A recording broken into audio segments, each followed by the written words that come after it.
Hello everyone, আসসালামু আলাইকুম। আজকের পর্বে সহজ ডোনাটের রেসিপি নিয়ে হাজির হয়ে গেলাম। ইস্ট ছাড়া অল্প সময়ে এই ডোনাট তৈরি করে নিতে পারবেন। আশা করি এই সহজ আর মজার রেসিপিটি আপনাদের কাছে ভালো লাগবে। তো চলুন এবার রেসিপিটি দেখে নেওয়া যাক। ডো তৈরি করে নেওয়ার জন্য একটি মিক্সিং বোলে 1.5 কাপ ময়দা নিয়ে নিচ্ছি। এবার এর মধ্যে দিয়ে দিচ্ছি 1 চা চামচ বেকিং পাউডার আর দিয়ে দিচ্ছি 4 টেবিল চামচ চিনি। চিনির পরিমাণটা আপনারা চাইলে বাড়িয়েও দিতে পারবেন।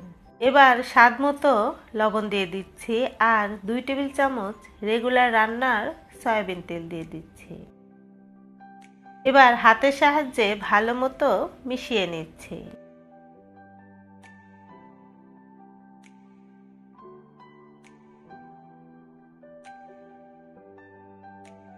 কিছুক্ষণ মিশিয়ে নেওয়ার পর এবার দিয়ে দিচ্ছি 2টো ডিম। আবারও ভালো মতো মেখে নিচ্ছি।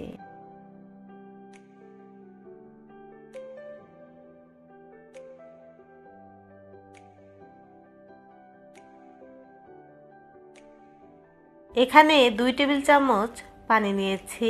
এবার অল্প অল্প করে পানি দিব আর মেখে নেব।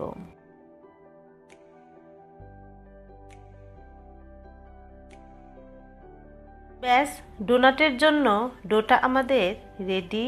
ডোটা ঠিক এইরকম সফট হবে। আপনারা দেখে নিশ্চয়ই বুঝতেই পেরেছেন। এবার এই ডো থেকে 2টো ভাগ করে একটি ভাগ দিয়ে রুটি বেলে নিচ্ছি। সামান্য একটু ময়দা দিয়ে একটু মোটা করে রুটি বেলে নিচ্ছি।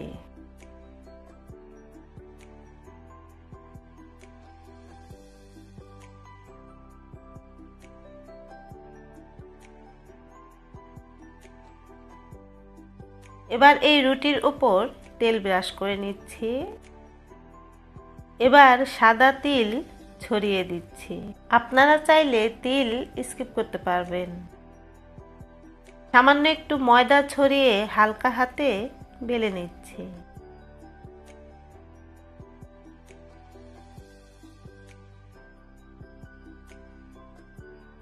এবার কুকি কাটারের সাহায্যে কেটে নিচ্ছি।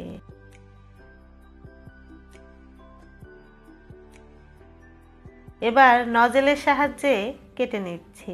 ঠিক একইভাবে ডোনাটের শেপে সবগুলো তৈরি করে নিচ্ছি।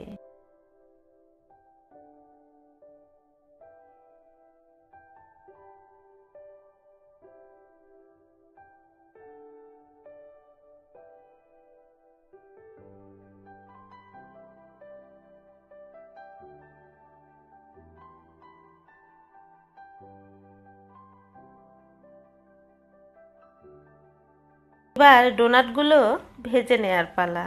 চুলায় একটি প্যানে পর্যাপ্ত পরিমাণ তেল গরম করে নিয়েছি। এবার ডোনাটগুলো তেলে ছেড়ে দিচ্ছি। এই পর্যায়ে চুলার আঁচ মিডিয়ামে রেখেছি।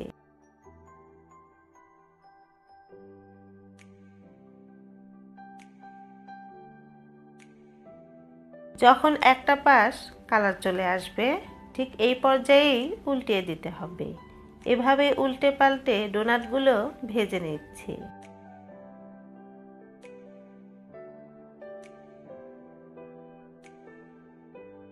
যখন পছন্দ মতো কালার চলে আসবে, ঠিক এই পর্যায়ে তেল থেকে তুলে নিতে হবে। প্রিয় দর্শক, আশা করি এই সহজ রেসিপিটি আপনাদের কাছে ভালো লেগেছে। এই সহজ রেসিপিটি যদি ভালো লেগে থাকে, ভিডিওতে একটি লাইক দিয়ে চ্যানেলটি সাবস্ক্রাইব করে পাশেই থাকবেন। আপনারা চাইলে এই ডোনাটগুলো 7 দিন পর্যন্ত রেখে খেতে পারবেন, তবে অবশ্যই এয়ারটাইট বক্সে রেখে দিতে হবে। আমার চ্যানেলে বেশ অনেক রেসিপি আছে, চাইলে দেখে নিতে পারেন। আশা করি ভালো লাগবে। আজকের মতো তাহলে আমি বিদায় নিচ্ছি। সবাই ভালো থাকবেন।